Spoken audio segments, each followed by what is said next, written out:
Baik, terima kasih. Assalamualaikum warahmatullahi wabarakatuh. Salam Salam sejahtera warahmatullahi bagi wabarakatuh. kita semua.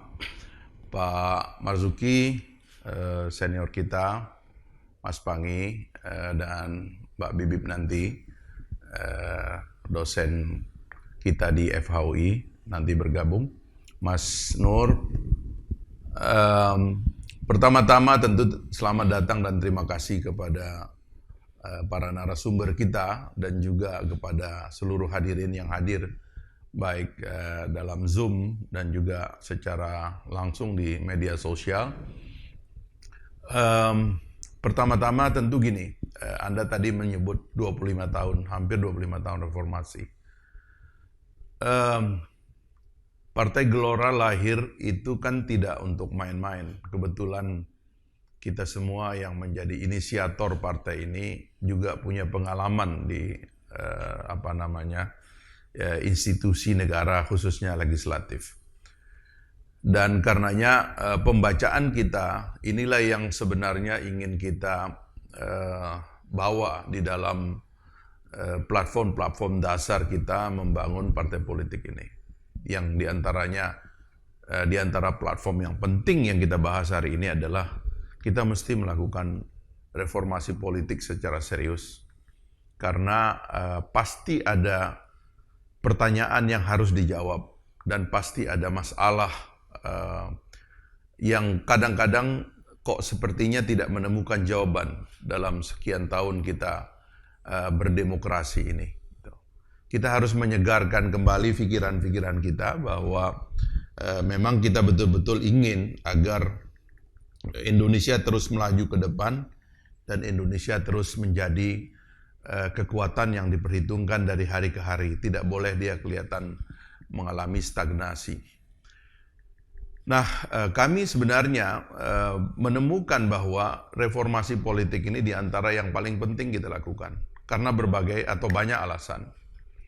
Alasan pertama tadi kita melihat iklim politik kita yang agak mencemaskan, ya.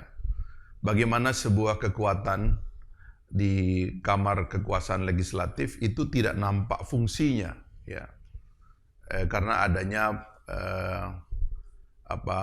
setir oleh sekelompok orang dari belakang. Yang kita juga tidak tahu dia siapa, tetapi yang jelas hubungan antara eksekutif dengan legislatif itu tidak sehat. Dan tentu itu akan menginvasi dunia yudikatif. Nah, karena itulah kemudian reformasi politik harus dilaksanakan. Pak Ketua Umum memakai istilah dihapuskannya fraksi itu sebenarnya jalan pintas kita untuk menyaksikan untuk mengakhiri adanya kontrol yang begitu kuat partai politik terhadap pejabat publik yang menjadi pilihan rakyat, ya disebut wakil rakyat, tapi pada dasarnya dia adalah wakil dari partai politik. Artinya sehari-hari mereka lebih nampak sebagai wakil partai politik. Nah, karena itulah sekali lagi reformasi dilakukan. Saya kira fondasi dasar dari kekeliruannya itu memang ada pada kekeliruan paradigmatik memandang apa peran partai politik dalam demokrasi. Nah, di negara kita yang baru berdemokrasi itu ambiguitas itu masih muncul. Saya sering dengan teman-teman mendiskusikan apa peran partai politik dalam tradisi totaliter, dalam tradisi komunis, dengan peran politik dalam tradisi demokrasi. Ya. Dalam negara totaliter seperti negara komunis itu, partai politik adalah negara itu sendiri. Partai politik adalah kekuasaan itu sendiri. Makanya hampir tidak ada jarak antara partai politik dengan jabatan publik. Kalau kita pergi ke China, karena China itu adalah salah satu contoh dari sistem komunis yang di-backup oleh kapitalisme. Makanya komunisme di China itu menjadi banyak pembelanya karena dia nampak sebagai sistem totaliter yang sukses begitu. Di China itu ya ketua DPW itu adalah gubernur. Sekjen partai, karena jabatan paling tinggi di partai komunis kan sekjen. Sekjen partai itu Chairman Xi Jinping itu menjadi presiden gitu. ketua wilayahnya itu menjadi gubernur, dan ketua daerahnya itu menjadi bupati atau wali kota, dan seterusnya sampai ke tingkat bawah. Jadi partai adalah negara itu sendiri, itulah sistem totaliter. Tapi dalam sistem demokrasi itu partai politik hanyalah perantara bagi pemilihan. Partai politik sebenarnya lebih banyak adalah menjalankan fungsi rekrutmen. Dan dalam rekrutmen itu ada ide, ada ideologi, ada cita-cita, ya kan, ada gagasan begitu. Sebab-sebab lahirnya partai politik dan sebab-sebab orang akhirnya berafiliasi dengan partai politik itu. Nah, itulah sebabnya dalam tradisi demokrasi ada jarak antara pejabat publik dengan partai politik. Ini yang tidak disadari oleh partai politik. Karena saya sering mengucap itu pembukaan Undang-Undang Dasar 1945 yang mengatakan yang berkedaulatan rakyat dengan berdasarkan kepada dan seterusnya ketuhanan yang Maha Esa dan seterusnya itu. Jadi ada jarak itu. Kedaulatan rakyat itu yang paling penting gitu. Ya kan? Nah, di dalam tradisi demokrasi, partai politik, selamat datang Mbak Bibip sudah gabung. Dalam tradisi demokrasi kita, partai politik adalah penyelenggara rekrutmen. Makanya setelah kita dipilih misalnya anggota DPR, disebutnya wakil rakyat karena dia bekerja untuk rakyat. Gitu loh. Bukan wakil partai politik. Ya kalau dikembangkan terminologi petugas partai, ya kan, tegak lurus dan sebagainya, ini yang repot ini, ya kan, karena ini berpotensi mendistorsi kehendak rakyat menjadi kehendak partai politik. Nah, ini yang mesti kita lawan ke depan, karena kalau kita sudah memilih sistem demokrasi, mau tidak mau, maka kita harus memurnikan demokrasi itu tidak saja sebagai nilai-nilai luhur, tetapi juga dalam sistem pemilu dan sistem perwakilan kita, gitu. Nah, kalau kita mungkin mau koreksi semuanya, banyak yang harus kita koreksi. Dari awal sampai ke ujung banyak koreksinya. Dan itu memang memerlukan kekuasaan. Ya. Sebagian bisa kita lakukan sekarang, ya, mengajak rakyat dalam gelombang perubahan. Ya, misalnya threshold, itu pemilihan tanpa threshold. Itu kita lakukan sekarang karena akan ada sidang di Mahkamah Konstitusi, tapi yang lain-lain bisa kita lakukan belakangan. Yang penting adalah tugas rutin kita itu adalah menyegarkan pikiran-pikiran kita tentang demokrasi ini. Karena kita udah memilih. Sekarang ini saya melihat ada banyak elit partai politik yang pandangan politiknya itu terpukau dengan kesuksesan partai komunis di Cina. Kita suka atau tidak? Banyak sekali gitu. Gara-gara kapitalisme dapat menopang komunisme, lalu komunisme itu nampak gagah. Memang kalau kita diundang oleh pemerintah China itu kan kelihatan betul itu ya. Suksesnya itu nampak sampai ke daerah-daerah begitu. Sehingga ada banyak sekarang elit kita juga yang terpukau. Makanya kemudian pengen melakukan pendekatan yang totaliter sifatnya, pendekatan stabilitas yang dahulu diintroduksi oleh pemerintahan Orde Baru ingin diambil alih, diambil kembali. Sesuatu yang sudah tidak mungkin. Karena fondasi dari perubahan kita ini adalah demokrasi. Dan demokrasi itu harus kita sempurnakan hari ke hari. Tidak saja pada nilai-nilai luhurnya, tapi juga sistem pemilihannya. Ke depan kita nggak bisa menolak. Rakyat tuh inginnya itu sistem distrik. Kenapa? Karena orang ingin tidak ada jarak antara mereka yang memilih dengan yang dipilih.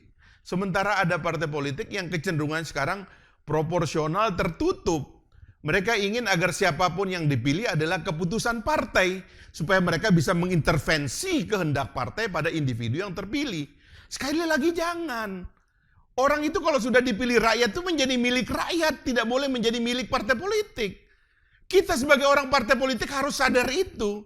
Memang kita harus membuat partai politik dan kita harus membangun partai politik yang kuat, yang sehat, yang modern. Tapi tidak dengan demikian kemudian bisnis daripada partai politik ini adalah mengontrol orang-orang, menguasai orang-orang yang dapat dikomando tanpa otak, tanpa ide untuk menguasai negara. Loh, itu totaliter.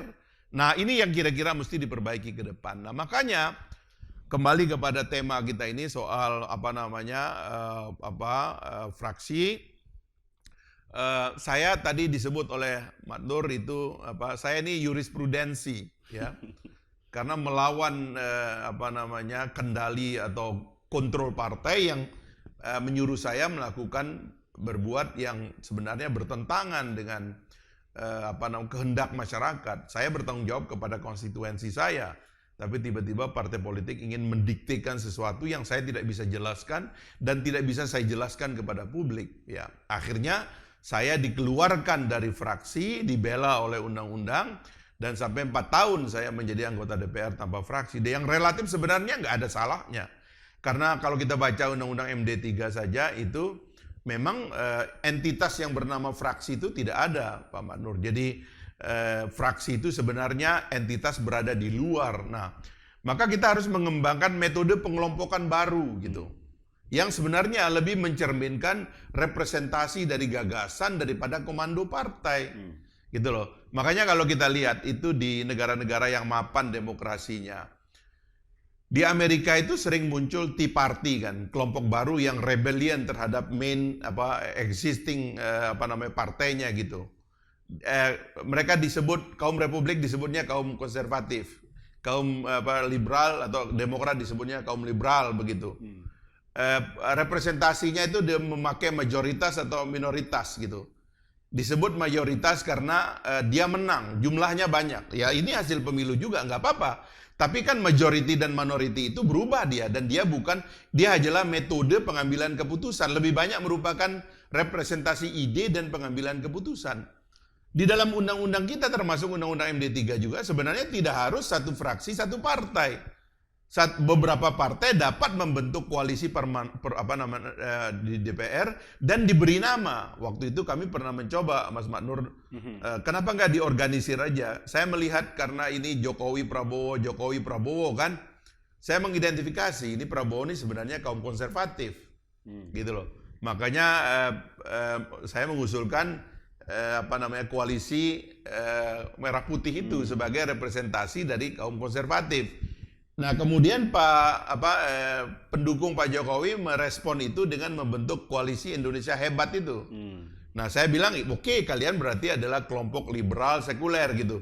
Cuman memang di Indonesia ini ada ketakutan menjadi kelompok sekuler. Ini problem juga gitu.